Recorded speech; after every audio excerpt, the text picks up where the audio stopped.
Bismillahirrahmanirrahim. Assalamualaikum warahmatullahi wabarakatuh. Alhamdulillah wassalatu wassalamu ala rasulillah wa ala alihi wa sahbihi wa mawalah wa la hawla wa la quwata illa billahi wa ba'du. Alhamdulillah, segala puja dan puji hanya milik Allah Subhanahu wa ta'ala. Salawat dan juga iringan salam kita hadiahkan kepada Rasul kita Nabi besar Muhammad sallallahu alaihi wa ala alihi wasallam. Pembahasan di malam hari ini, pembahasan tentang nasihat khusus bagi orang yang Allah Subhanahu wa ta'ala panjangkan usianya sampai mencapai usia 40, 50, bahkan 60 sampai 70 tahun. Ma'asyiral muslimin yang dimuliakan Allah Subhanahu wa ta'ala, Allah Subhanahu wa ta'ala berfirman, la tarkabunna tabaqan an tabaq. Sungguh kalian akan melewati dalam kehidupan ini tingkatan demi tingkatan yang harus dilalui manusia. Artinya manusia itu ketika hidup itu ada proses yang berjalan. Disebutkan dalam surah Rum ayat 54, Allahul ladzi khalaqakum min ba'di dha'fin, atau Allahul ladzi khalaqakum min dha'fin thumma ja'ala min ba'di dha'fin quwwah thumma ja'ala min ba'di quwwatin dha'fan wa syaibah yakhluqu man yasha wa huwal alimul qadir. Dialah Allah Subhanahu wa ta'ala yang telah menciptakan kalian dalam kelemahan, kemudian Allah jadikan setelah kelemahan itu kekuatan, kemudian Allah jadikan setelah kekuatan itu kelemahan kembali dan menjadi menua. Begitulah Allah ciptakan sesuai dengan kehendaknya, dan Allah zat yang maha mengetahui lagi maha mampu untuk melakukan segalanya. Ma'asyiral muslimin yang dimuliakan Allah Subhanahu wa ta'ala, kita lihat manusia dalam proses rahim seorang ibu itu berjalan tingkatan demi tingkatan, mulai daripada segumpal sperma, kemudian berubah menjadi segumpal darah, kemudian berubah menjadi segumpal daging, maka terbentuklah janin, kemudian ditiupkan ruh di situ, jadilah dia manusia.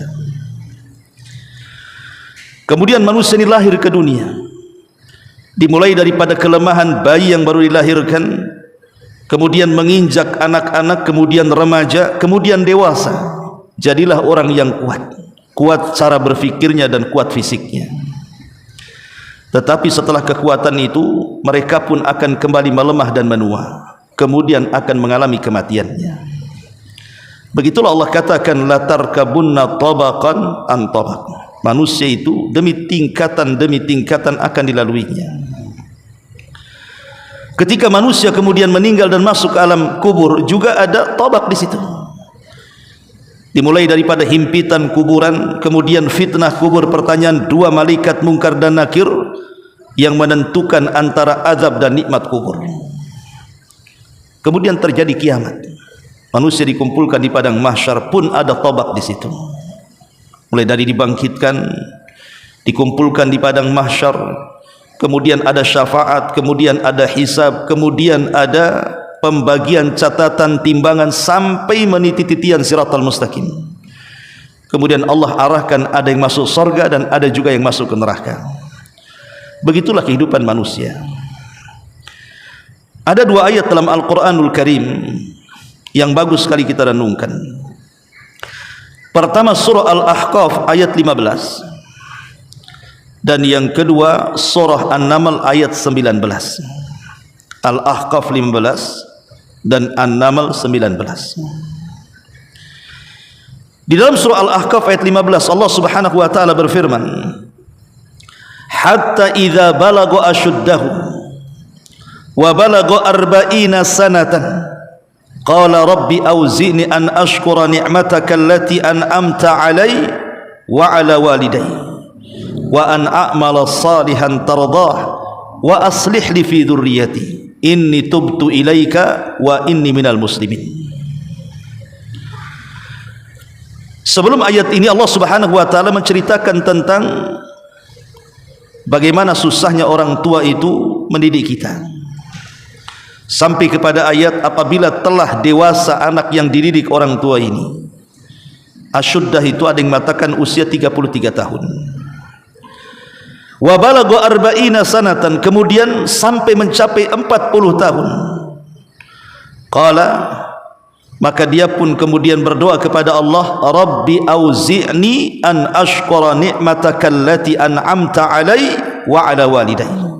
Ya Rabb, anugerahkan kepadaku petunjuk agar aku bisa mensyukuri nikmat-Mu yang telah Engkau berikan, nikmat kepadaku dan nikmat kedua orang tuaku.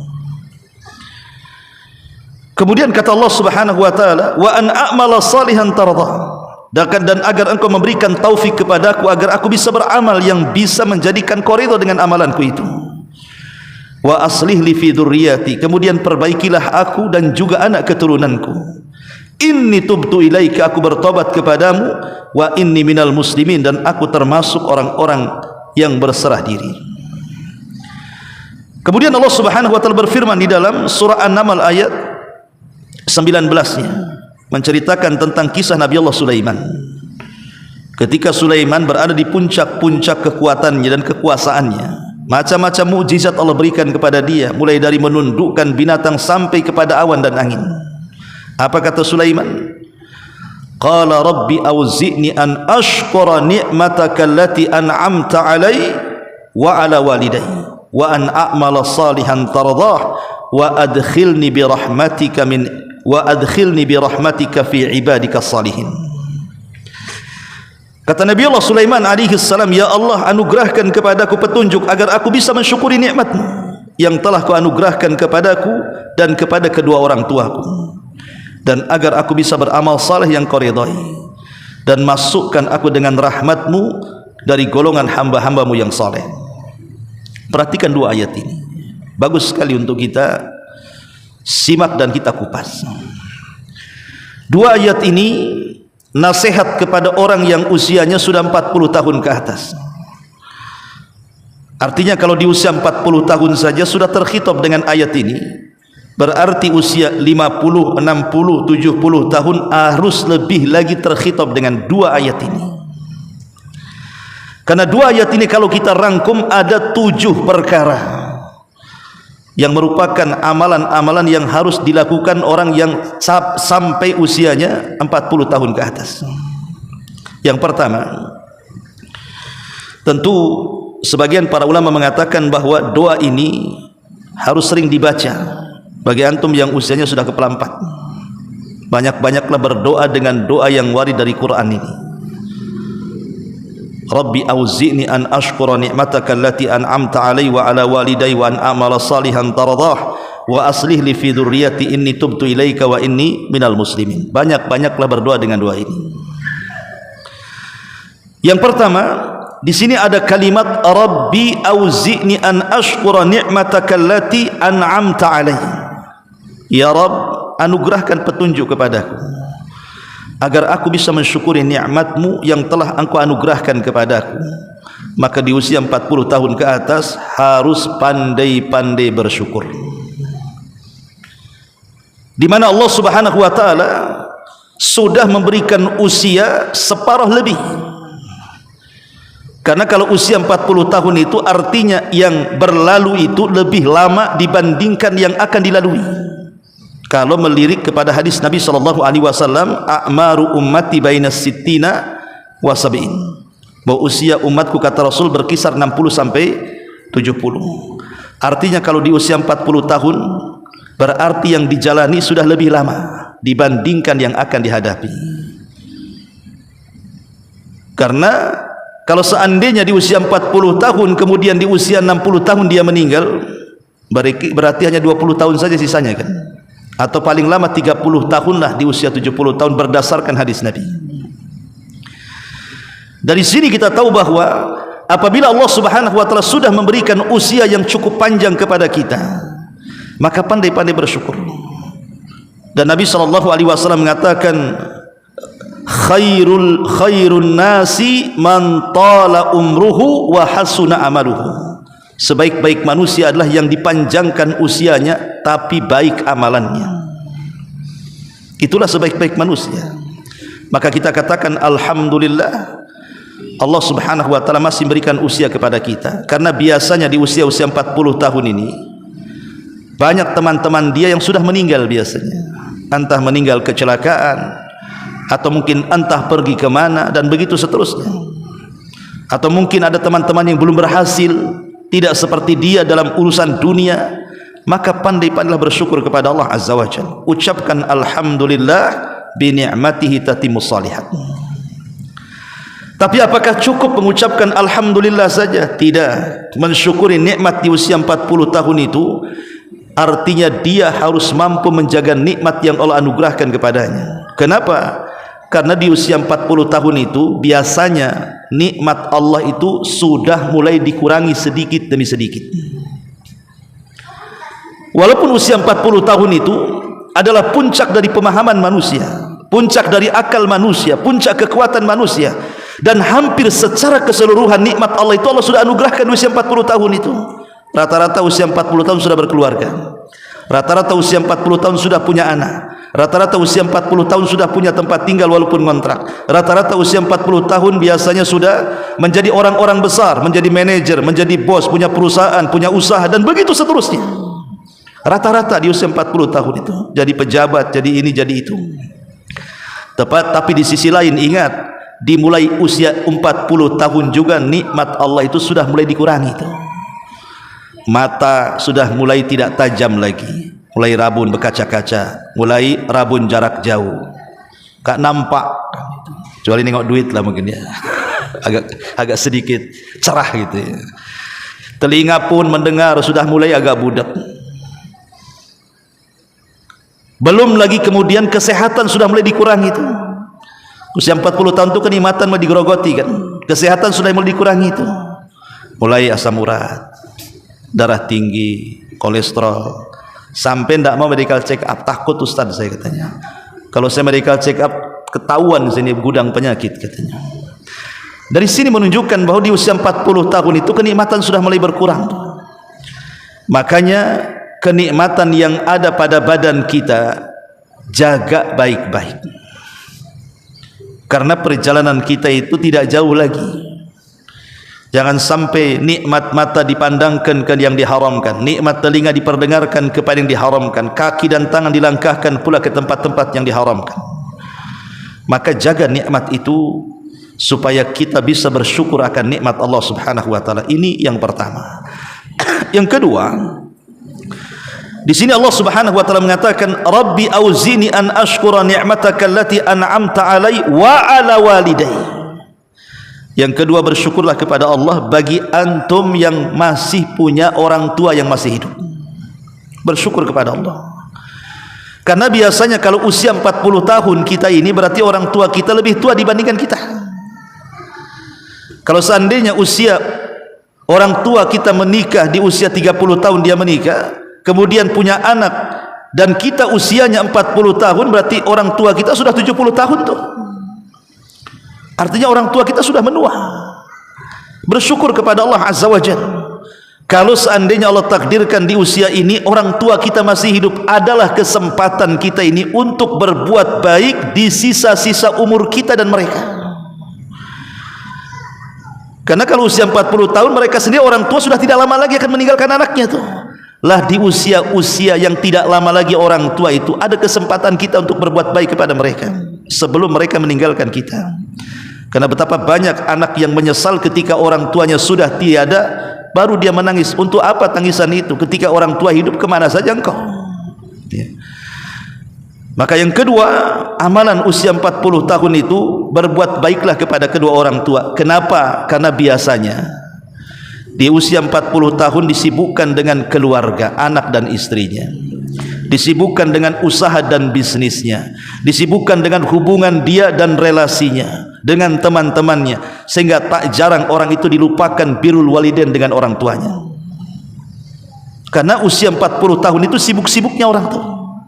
Jangan sampai kemudian keluarga kita, pekerjaan kita, relasi kita, teman-teman kita menyibukkan kita untuk tidak berbuat baik kepada orang tua yang hanya bisa dihitung sisa umurnya tuh. Makanya Allah ingatkan di sini, wa ala walidai. Ini yang kedua. Kemudian yang ketiga Allah mengatakan wa an a'mala salihan tardah. Dan agar aku bisa beramal saleh yang kau ridhai ya Allah. Artinya di usia 40 tahun harus banyak-banyak beramal. Al-Imam Malik rahimahullahu taala beliau mengatakan, sebagaimana nukilkan Al-Imam Al-Qurtubi dalam tafsirnya, apa kata Imam Malik? Adraktu ahlal ilmi bi biladina hadha wa hum yatlubuna ad-dunya wal ilma wa yukhalituna an-nasa hatta ya'tiyahum li ahadihim arba'una sanatan fa idza atat alaihim i'tazalu an-nasa washtaghalu bil ibadati hatta ya'tiyahumul maut. Apa kata Imam Malik rahimahullahu taala? Aku mendapatkan para ulama di negeri kami ini, kata Imam Malik, maksudnya di Madinah, karena Imam Malik tinggal di Madinah. Mereka sibuk mengejar dunia dan juga sibuk mengejar ilmu dan sibuk membangun relasi dengan manusia, sampai ketika salah seorang di antara mereka usianya mencapai 40 tahun, mulailah sedikit demi sedikit mereka meninggalkan manusia, kemudian menyibukkan dengan ibadah sampai datang kematian kepada mereka. Begitulah ulama salaf. Mereka tahu bahwa kalau usia 40 tahun itu sudah ada sinyal di situ. Maka disebutkan juga oleh para ulama, di antaranya Imam Ibnul Qayyim rahimahullahu taala mengatakan, idza balagar rajulu arba'ina sanatan nadahu munadin minas sama danar rahil fa'id zadan, kata Imam Ibnul Qayyim dalam kitabnya Rawdatul Uqala. Imam Ibnul Qayyim mengatakan, apabila seseorang sudah sampai 40 tahun, maka yang di langit itu sudah mulai memanggil-manggil kita. Danar rahil, telah dekatlah kalian akan meninggalkan dunia. Fa'id zadan, maka persiapkan bekal terbaikmu. Jadi usia-usia 40 tahun itu sudah ada panggilan sebenarnya. Salah satu panggilannya adalah biasanya uban yang mulai tumbuh di kepala tuh, itu sudah panggilan tuh. Kalau sudah ngaca kok nampak ada 1-2 uban, berarti sudah ada panggilan itu. Yang tadinya kita bisa lari 5 kilo itu ya mungkin ngos-ngosan sesaat, kemudian stabil berikutnya. Ini tidak, jangankan lagi 5 kilo, 100 meter saja semput. Nah ini sudah panggilan nih. Kenapa 100 kilo kok semput saya? Udah mulai dipanggil tuh. Badan sudah mulai remak sana sini. Itu panggilan semuanya sebenarnya. Makanya kenapa kemudian dikatakan oleh Masruq ini seorang alim min ulama salaf, beliau mengatakan, idza balagat arba'ina fakhudh hidraka. Kalau usiamu sudah sampai 40 tahun, hati-hati. Disuruh hati-hati kita, karena kita ini sudah OTW masalahnya. Ma'asyiral muslimin yang dimuliakan Allah Azza wa Jalla. Maka yang ketiga adalah perbanyak amal saleh. Sampai-sampai disebutkan para ulama, kalau di usia 40 tahun orang tidak sadar, belum mampu untuk hijrah, maka akan susah mendapatkan taufik umur setelahnya. Susah dia. Jadi kalau di usia 40 tahun kok tidak sadar, maksiatnya makin menjadi-jadi, maka di usia setelahnya 50, 60, 70 tahun atau mungkin sampai kematiannya akan susah mendapatkan taufik dari Allah Subhanahu wa taala. Makanya kenapa kemudian di usia 40 tahun ini waktunya hijrah. Alam ya'ni lil ladzina amanu an tahsha'a qulubuhum bi dzikrillah wa ma nazala minal haq. Tidakkah sampai kepada kalian waktu yang sudah mencapai usia itu untuk kembali mengingat Allah Subhanahu wa taala? Kata ahli tafsir, ayat ini khitab kepada usia 40 sampai 60 tahun. Ma'asyiral muslimin yang dimuliakan Allah Azza wa Jalla, maka jangan sia-siakan waktu. Karena begini ikhwan, Waktu yang lewat dari diri kita itu tidak lepas daripada 4. Waktu yang lewat dari diri kita itu tidak lepas daripada 4. Yang pertama, kita tidak bisa memanfaatkan dalam waktu ini tidak dunia kita, tidak akhirat kita. Sia-sia. Jadi ada orang yang menghabiskan waktu itu sama sekali tidak mengambil manfaat dunianya, apalagi akhiratnya. Yang kedua, terkadang kita memanfaatkan waktu itu hanya lebih banyak mengambil manfaat dunia dibandingkan akhirat. Akhirat ada manfaatnya, tapi dunia lebih banyak. Kemudian yang ketiga, atau mungkin sebaliknya, ada orang-orang yang memanfaatkan akhirat itu jauh lebih banyak dibandingkan dunia. Atau boleh jadi ada orang yang menyeimbangkan antara manfaat dunia dan akhirat. Tidak lebih dari 4 perkara manusia ketika memanfaatkan waktu ini. Saya ulang, yang pertama boleh jadi tidak mengambil manfaat dunia akhirat. Kalau yang seperti ini tinggalkan, ini sia-sia hidup kita ini. Seperti orang ngobrol sana sini, memang dalam obrolan tidak ada gibahnya, dalam obrolan itu tidak ada namimahnya, tidak ada dosanya. Tapi dalam obrolan itu ngalor ngidul ngetan ngulon itu sama sekali. Bisnis ya tidak, ngobrolkan usaha ya tidak, bicarakan Islam ya tidak, hanya ngobrol gitu saja. Lalu apa manfaat dunianya nggak dapat, akhiratnya nggak dapat kan begitu. Yang seperti ini tinggalkan, nggak dapat dua-duanya. Ya. Kemudian yang kedua, ada manfaat dunianya dan juga akhiratnya, tapi porsi dunia lebih banyak dibandingkan akhirat. Maka yang seperti ini kurangilah dunianya, minimalnya seimbangkan. Ya. Kemudian yang ketiga, ada orang berpikir akhirat, porsi dunia sedikit, yang seperti ini teruskan. Boleh jadi dengan itu kita diwafatkan dalam kondisi abnaul akhirah, menjadi anak-anak akhirat.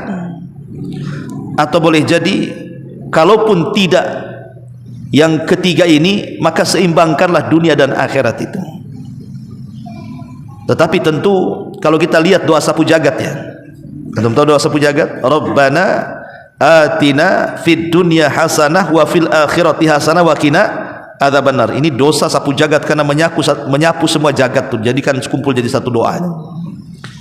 Perhatikan di sini ada 3 permintaan di sini kan.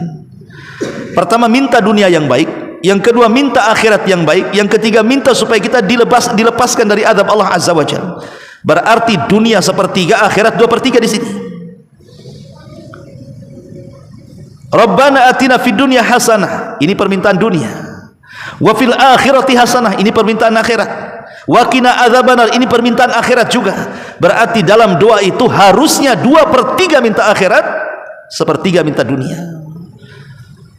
Jadi kalaupun kita harus kemudian menghabiskan waktu di usia 40 tahun ke atas karena sibuk ini sibuk itu, minimalnya lah kalau tidak 2/3 akhirat, 1/3 dunia, ya samakanlah 50 akhirat 50 dunia, walaupun mungkin mustahil kan gitu, tapi usahakan sampai ke situ. Maka yang ketiga, amalan usia 40-50 tahun ke atas itu perbanyak amal saleh. Kata Imam Ibnu Hazm, sudah selayaknya usia di atas 60 itu harus sering-sering duduk di masjid katanya. Ini yang ketiga. Yang keempat, Allah Subhanahu wa taala mengatakan, wa aslih li fi dzurriyyati. Di usia 40 tahun ke atas minta kepada Allah agar Allah memperbaiki diri kita. Memperbaiki diri kita. Minta taufik. Karena usia 40 tahun itu bahasa kerennya itu puber kedua tuh. Kalau masih kecil kan yang nekat-nekat usia 40 tahun, nanti sudah tua 40 tahun lebih nekat lagi itu. Kalau usia 30 tahun pemakai, 40 tahun bandar itu biasanya. Dia makin tinggi itu. Dia nekat-nekatnya, maka minta taufik kepada Allah. Yang kedua juga minta taufik kepada anak-anak kita. Karena begini kawan, biasanya usia ini akan merubah cara fikir manusia. Betapa banyak orang-orang tua yang usianya di atas 40, 50, 60 tahun itu, kalau yang mungkin imannya kurang, itu terkadang mereka selalu memikirkan anak-anaknya. Gimana kalau saya sudah tua, sudah sakit, apakah anak saya bisa merawat saya? Apakah anak saya akan jauh dari saya? Apakah anak saya ini justru durhaka kepada saya? Nanti antum akan merasakan pikiran-pikiran seperti itu, akan dibayang-bayang itu. Apakah kalau saya mati anak saya mendoakan saya? Pasti itu. Akan sampai ke taraf memikirkan anak-anak kita, apakah anak kita akan berbuat baik kepada orang tuanya. Makanya pentingnya pendidikan anak itu dari kecil tuh.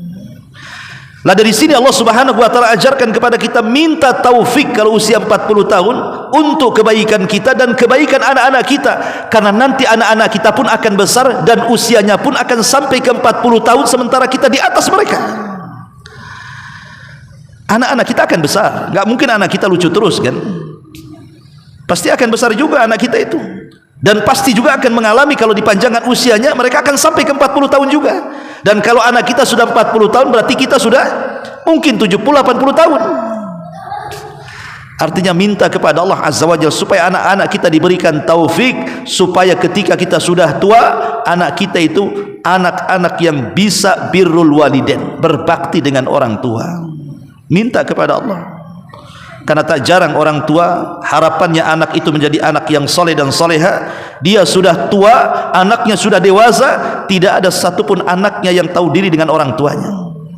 Kenapa demikian? Karena tidak diberikan taufik. Maka minta taufik kepada Allah ya. Ini amalan yang keempat. Kemudian amalan yang kelima, inni tubtu ilaika, ya Allah sesungguhnya aku bertobat kepadamu.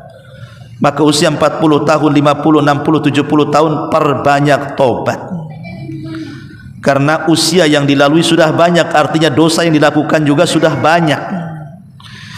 Maka sudah saatnya lah bertobat di usia 40 tahun itu, karena dosa sudah banyak dilakukan dia masalahnya.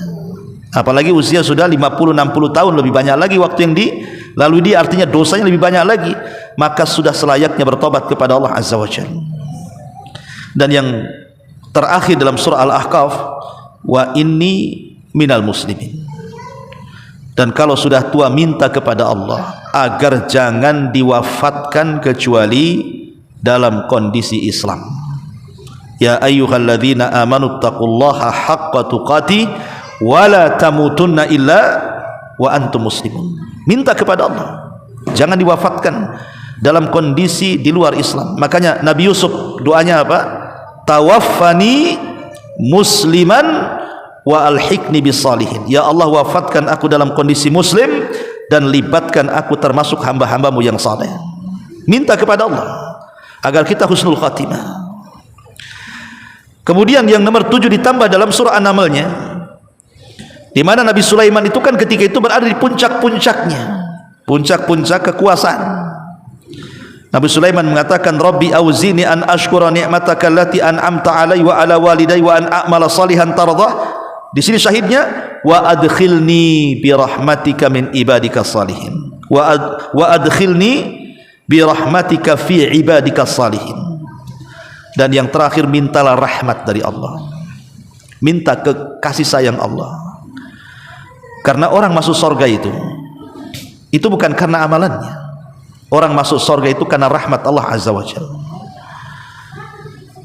Ada anak muda dari Bani Israel, tidak pernah bermaksiat dalam hidupnya. Kemudian diberdirikan di depan pintu surga. Kemudian Allah katakan, udkhul bi rahmati, masuklah dengan rahmatku.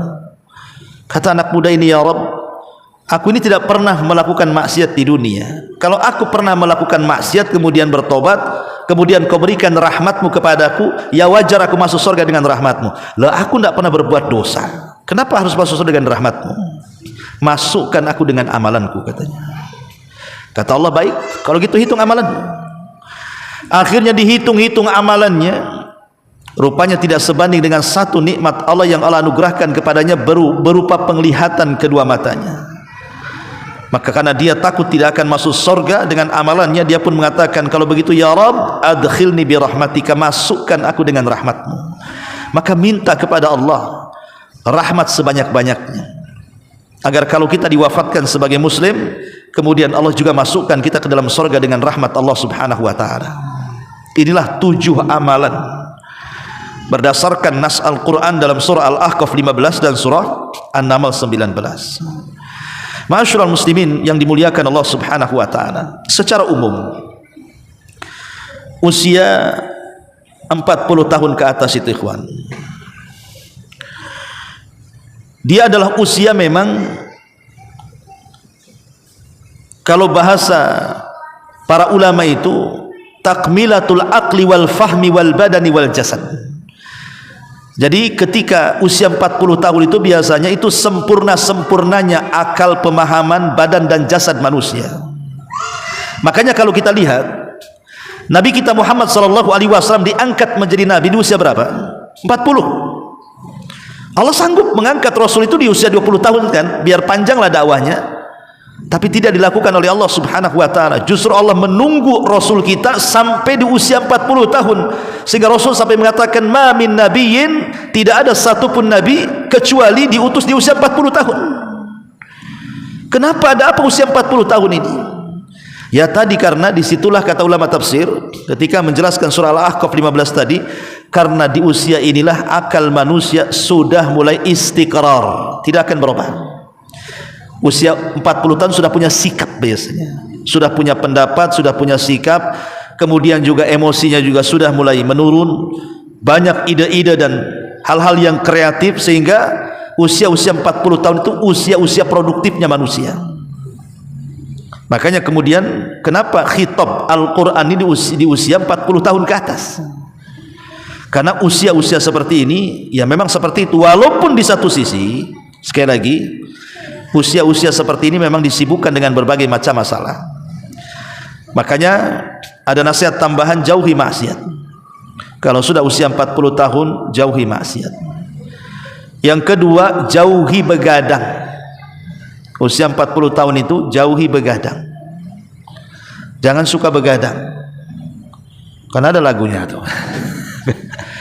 Jadi kenapa demikian?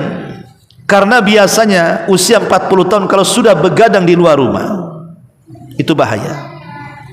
Kita tahu kekuatan maksiat itu menguat di malam hari dan melemah di siang hari. Makanya sampai Allah ajarkan kepada kita satu surat perlindungan. Qul a'udzu birabbil falaq min syarri ma khalaq wa min syarri ghasiqin idza waqab. Dan aku berlindung dari keburukan malam apabila menutup siang. Sebagian ulama tafsir mengatakan kenapa kita harus berlindung dari malam hari? Karena malam hari itu waktu di mana tala'ubus syaitan. Setan sedang bermain-main dengan kita tuh. Itu waktu-waktunya menguat kejahatan. Yang siangnya tidak ada niat maksiat, malamnya ada niat maksiat. Siangnya nggak kepikiran soal maksiat itu. Tapi kalau sudah begadang di atas pamannya jam 11, 12 mulai terpikiran tuh maksiat kepada Allah Azza wa Jalla. Ya, karena kekuatan setan menguat di situ. Pikiran-pikiran maksiat itu di malam hari. Makanya lihat maksiat dan kejahatan itu banyak di malam hari kan. Kita lihat lokalisasi perzinahan, diskotik, mabok-mabokan, orang mencuri, orang merampok, melakukan kejahatan, bahkan dukun-dukun beraksi pun tengah malam tuh. Ya. Jadi memang menguat di malam hari itu. Maka kalau sudah usia sudah tua lah sudah. Masalahnya kenyataannya justru yang banyak begadang itu yang sudah tua-tua tuh. Maka kurangilah begadang itu orang tua itu. Kecuali kalau begadangnya memang ada manfaatnya. Mungkin tidak akhirat ya dunianya lah kan itu. Kemudian juga tajannub al-hazani. Jauhi perasaan sedih, perasaan ham, bingung, bimbang dan begitu seterusnya. Karena ini yang akan mengurangi kesehatannya. Karena biasanya kalau sudah tua, sudah 40 tahun ke atas itu ya tadi kadang mikir kawan-kawannya sudah pergi duluan, sudah nggak ada, entah safar kemana, sudah nggak ketemu lagi, reuni pun tak bisa kan itu. Memikirkan nasib anak-anaknya macam mana masa depannya, memikirkan nasib keluarga macam mana pekerjaannya, mulai banyak pikiran, ya, mulai banyak pikiran karena usia-usia 40 tahun tuh fokus biasanya kepada keluarga tuh, dia fokus tuh. Bahkan terkadang ada orang tua itu memanjakan anaknya habis-habisan, apapun yang diindaki anaknya dikasih sama dia. Maka jangan sampai kemudian perkara-perkara di usia-usia 40 tahun itu membuat seseorang sedih sehingga melupakan segalanya. Ingat, banyak-banyaklah tawakal.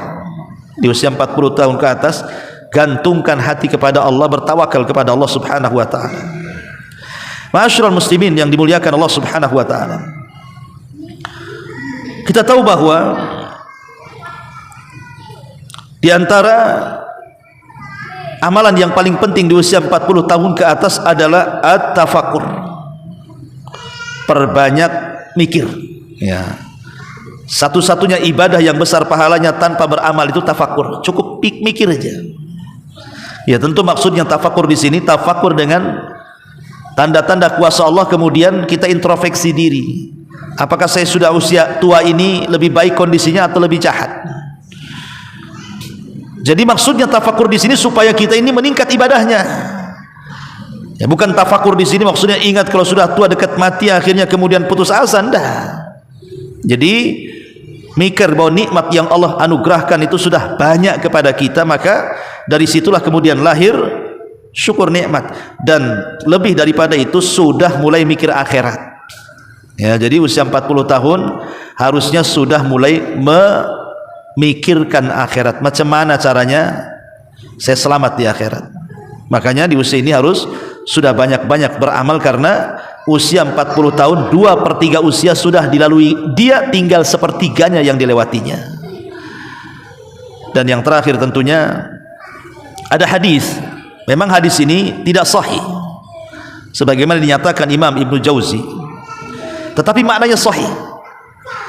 Apa kata Nabi sallallahu alaihi wasallam? Man ata alaihi arba'una sanatan falam yaghlib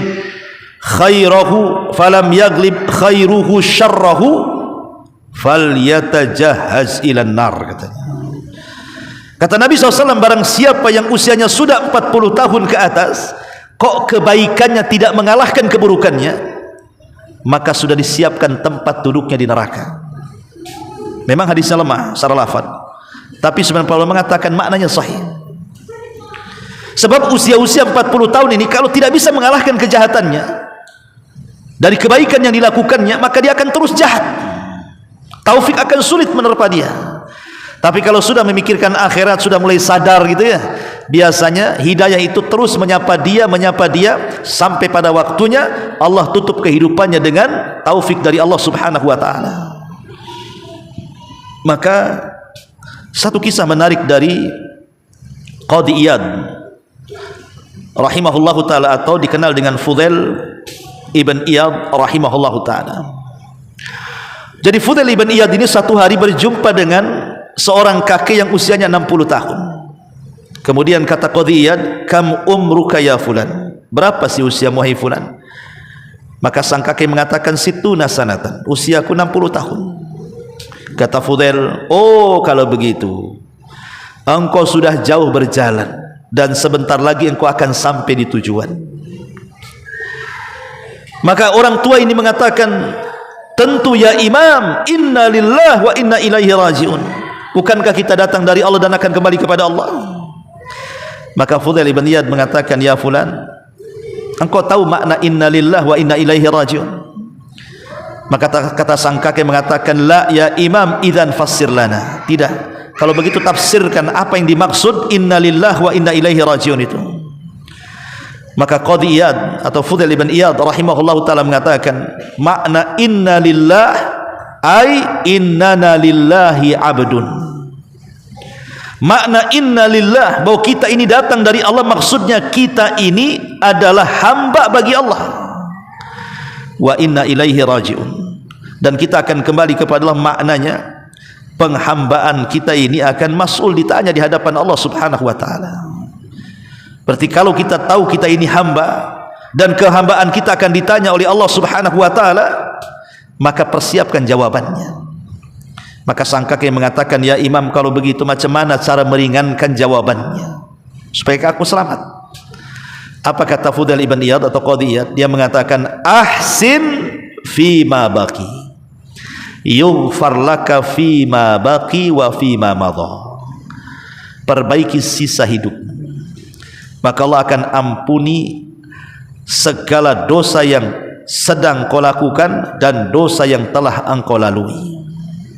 Perbaiki yang ada ini. Maka kalau Allah Subhanahu wa ta'ala berikan usia sampai 40 tahun, 50, 60, 70 tahun lah, sisa-sisa usia ini perbaiki supaya bisa mengampuni dosa-dosa yang pernah kita lalui sebelum usia 40 tahun itu maksudnya begitu. Maka itulah caranya kita meringankan hisab di hadapan Allah Subhanahu wa ta'ala. Wallahu a'lam bishawab. Mudah-mudahan ada manfaatnya. Subhanaka wa bihamdika asyhadu an la ilaha illa anta astaghfiruka wa atubu ilaik. Allahu ta'ala. Assalamualaikum warahmatullahi wabarakatuh.